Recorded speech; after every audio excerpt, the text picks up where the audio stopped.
meil just oli Krossi toidukaupades üleeile oli selline asi, et 10-aastased 5 tüdrukut tulid sisse ja siis kuulsid, valis seal riiulite vahel oma seda hambapastat ja siis kuulsid, need on need naabrist paremad. Aga üldiselt ikkagi oleme, ma arvan, väga rahul, et me otsustasime osaleda, sest et mina ei oleks elu sees 3 kuud tagasi uskunud, kui keegi oleks mulle öelnud, et mina plaadin vannitoa, ma poleks seda elu sees uskunud. Nii et ma nüüd juba ootan, millal ma saaksime järgmist vannitoa plaatima hakata. Naabrid olid täna oma fännidele küpsetanud kooke ning pakuti ka muud head ja paremat. Seejuures osutusid eriti populaarseks pannkoogid, mida võistlejad innukalt ka võtte- ja ehituspäevadel head maitsta lasevad. Kohapeal sai testida naabrite tööriistu ja töövahendeid ning muidugi ka tutvuda osalejatega ja näha oma silmaga kauneid kortereid.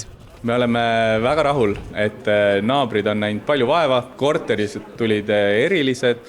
Me näitasime, kuidas saab ühest uuest korterist, kuidas saab korterist kodu ja mis igal uuel majal oluline, et see saaks omale elu sisse ja täna, kui me oleme veel 1,5 kuud enne valmimist, siis me oleme juba toonud sellele uuele majale elu sisse. Niisugune kõik on õpitud tegelikult, et nipet-näpet ikka oskasin. Ma olen vanaisaga koos kasvanud, kellel olid kuldsed käed, isa samamoodi, et siis midagi oskasin. Aga kui reaalselt tegema hakkad ja standardid, mis siin nõutakse, on hoopis teised, et siis peab ikka õppima, muidu ei saa. Oma vigadest õpid. Jäänud on vaid loetud nädalad, kuniks juba 27. mail otsustavad televaatajad, kes võidab selle hooaja saate, saab auhinnaks maguse sissemakse, kogu korteri sisustuse ning muidugi ihaldusväärse tiitli Naabrist parem 2026. Kellele kõige rohkem pöialt hoiad?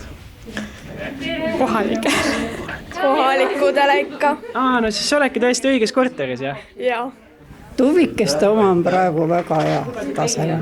Tõsiselt hästi, nii hästi läbi mõeldud, et kui sisse astud, et tõesti see on noorte oma. Müts maha nende eest, kes selle vaeva nägid.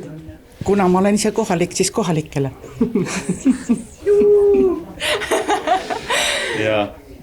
Meie oleme ikka endale. Meie oleme ikka enda poole kõige rohkem.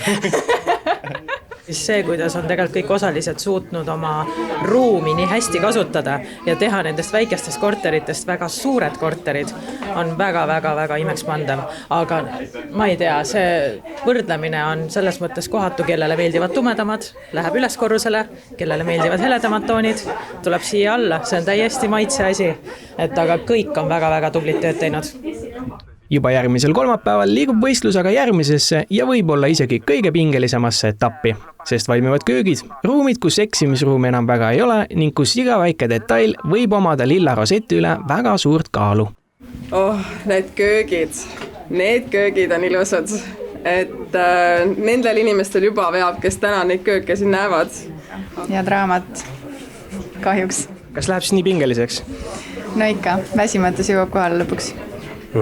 Ikka see võistlus element jõuab, mida rohkem lõpupoole, seda rohkem ta jõuab sisse, et siis sealt tulevad ka pinged ka.